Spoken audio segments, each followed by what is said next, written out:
దేవికే ఈ ఈ యొక్క నిరసన ప్రదర్శన ధర్నా అని చెప్పుకుంటున్నటువంటి జగన్మోహన్ రెడ్డి ఒక పక్క కూర్చుంటే ఆ స్టేజ్కి రెండు పక్కల ఒకళ్ళు ఎవరు మదన్ మోహన్ ఎవరైతే తన భార్యను తన భార్య బిడ్డకు A2 అయినటువంటి విజయసాయి రెడ్డి భర్త ఆయనకు DNA పరీక్ష చేయాలంటూ కరపత్రాలు పంచుకుంటూ అక్కడికి వచ్చిన వాళ్ళందరికీ కరపత్రాలు పంచుకోవడం, తర్వాత జాతీయ మీడియా కూడా విజయసాయి రెడ్డి DNA చేయాలంటూ డిమాండ్ చేస్తూ ఆయన ఒక పక్కన నిరసన చేస్తూ అక్కడ ప్రదర్శన చేశారు.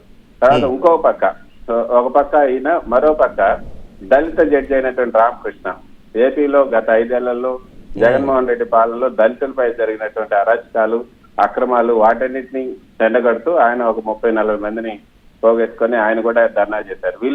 వీళ్ళిద్దరిదే ఎక్కువ హైలైట్ అయిందని చెప్పొచ్చు. జగన్మోహన్ రెడ్డి ధర్నా కన్నా కూడా A1 ధర్నా చేస్తే A2 సంబంధించి ఏదైతే మనం చాలా చక్కగా అందరూ కూడా చెప్తున్నటువంటి మాట ఏంటంటే ఇక్కడ ఢిల్లీలో ఢిల్లీ జంతర్ మంతర్ దగ్గర A1 ధర్నా చేస్తే పోటీగా A2 బాధితులు ధర్నా చేశాడు.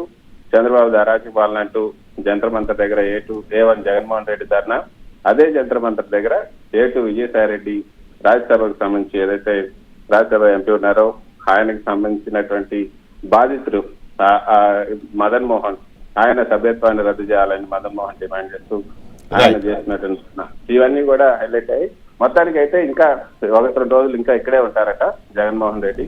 అంటే ఇక్కడ అసెంబ్లీ అయ్యేదాకా అక్కడే ఉంటారులే. అంతే ఉండొచ్చు. అంటే ఇక PM అమిత్ షా తర్వాత రాష్ట్రపతి వీళ్ళందరూ అపాయింట్మెంట్లు కోరారు. వాళ్ళ అపాయింట్మెంట్లు ఇస్తే 1-2 రోజులు ఇక్కడే ఉండి వాళ్ళు కలిసిన తర్వాత వెళ్తారని ఈ రోజు చెప్పడం జరిగింది. మరి ఏం జరుగుతుందని కూడా. Right Krishna, thank you very much. ఇక ఈ ధర్నాకు ముందు